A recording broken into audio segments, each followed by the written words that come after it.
have been with my wife for 10 years now, and she always has had this habit of making me look bad with our finances. Whenever anything regarding spending money comes up, she will always say how broke we are and she doesn't have the money to do this or buy that. The thing is, we are doing well financially. We have decent jobs and combine our salary is roughly $125K /year. As of today, our net worth is more than $1 million but less than 2.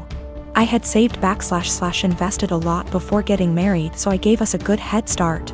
I control the finances / take the lead, but we both agreed to living a very modest life. We both have our cars from college, for example, Honda and Toyota. She knows everything about our finances because at least once a month I go over it with her every time I deposit money in our investment accounts or our kids' college funds. For banking, we have an emergency fund and I budget everything else to go straight into investments. We basically stay right at $10,000 in our bank savings account and $500 in our checking account after bills. Most of the time there is more than $500 in our checkings, but once I pay our CC each month, I then move anything extra. We always use the CC, so it's not like we only have $500 to spend. Our CC limit is $25,000. A few months ago we had dinner with her friends and they talked buying a new car. My wife said something like, "I wish I could get a new car, but I'm always broke after paying the bills. We still have our college cars."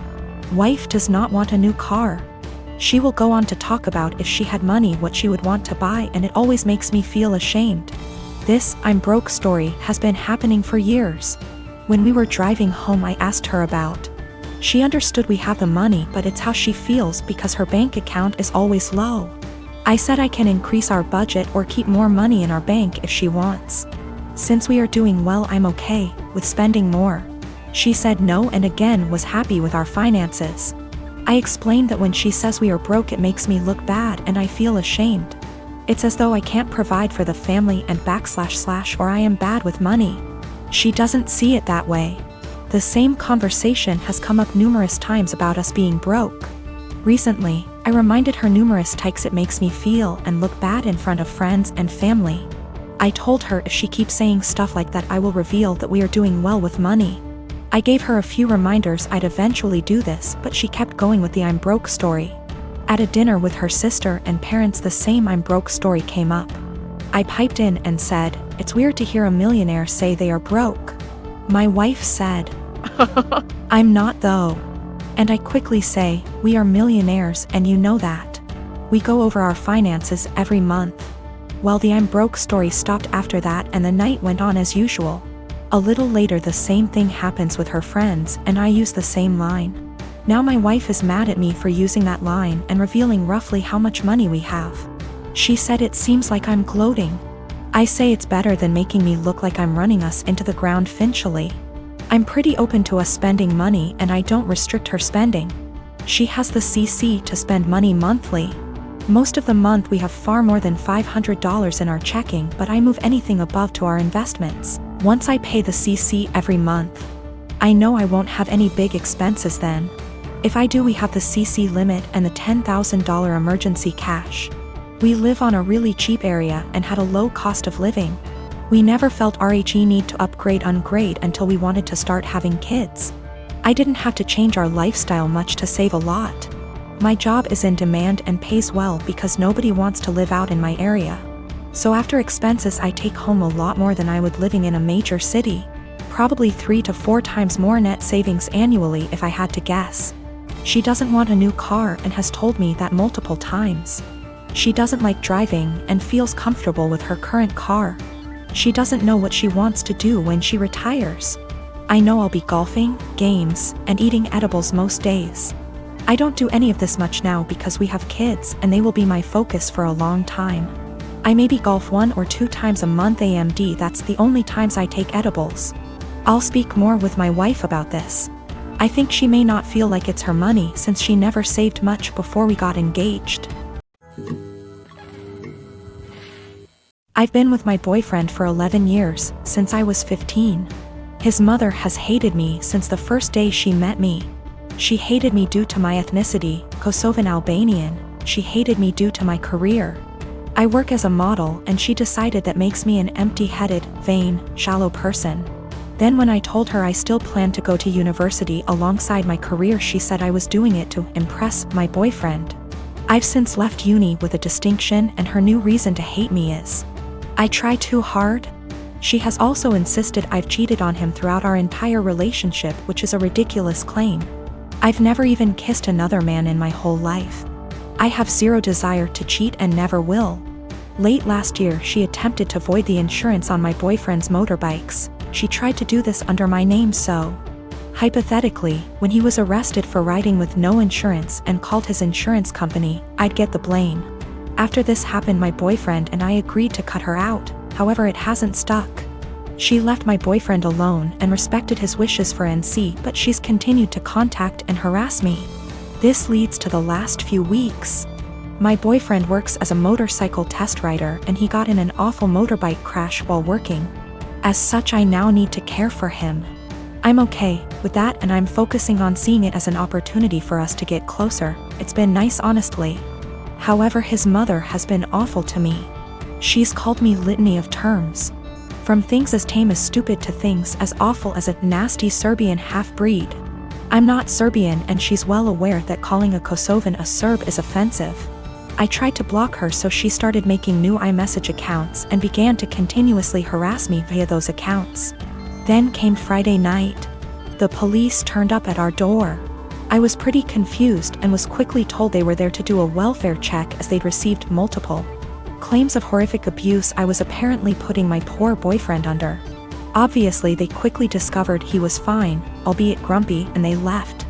I know for a fact it was his mother. Some of the details the police mentioned made that obvious. I'm now at a point where I've realized I literally cannot do this. I'm going to press charges against her for the insurance and harassment. It's a crime in the UK. And I'm likely going to sue her for damages. For the sake of my mental health, I need to do this. I don't want to be a victim, and she needs to be forced to stop. I have mentioned my intentions to her if she doesn't back off, and she's pretty much mocking me and saying I won't. I absolutely will. I just feel like this morally may make me an awful person. She sucks, I know this. However, she's old and miserable enough as is, and I feel like doing this may ruin whatever small amount of life she has left. It feels like it may be too far. I really don't know though, and I genuinely cannot be objective here. I have a beautiful wife who loves to serve others. We bought a home down the street from my family. I have a sweet sister who likes to crash at our house with her friends. My wife normally is pretty easygoing until recently. My sister's friends have been leaving messes, mostly towels on the floor after using our pool. My wife got upset picking up after them every day. I have asked my sister to make sure the house is clean after they leave, and it has been better. My wife also complained that some of her perfumes / clothes personal items have gone missing.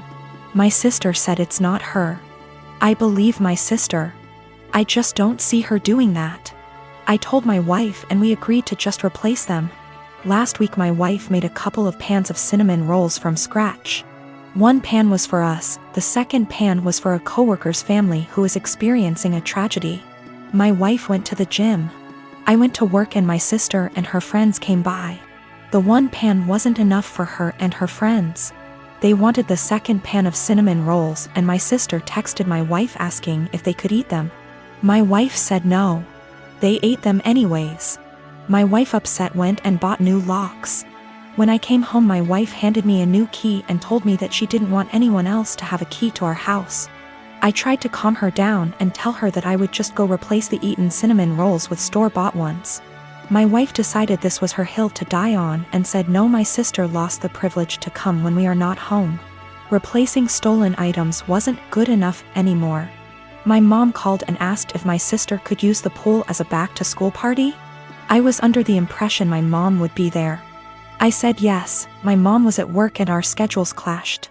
The easiest solution was for me to change the locks back so they could come into the house. My mom didn't come with my sister.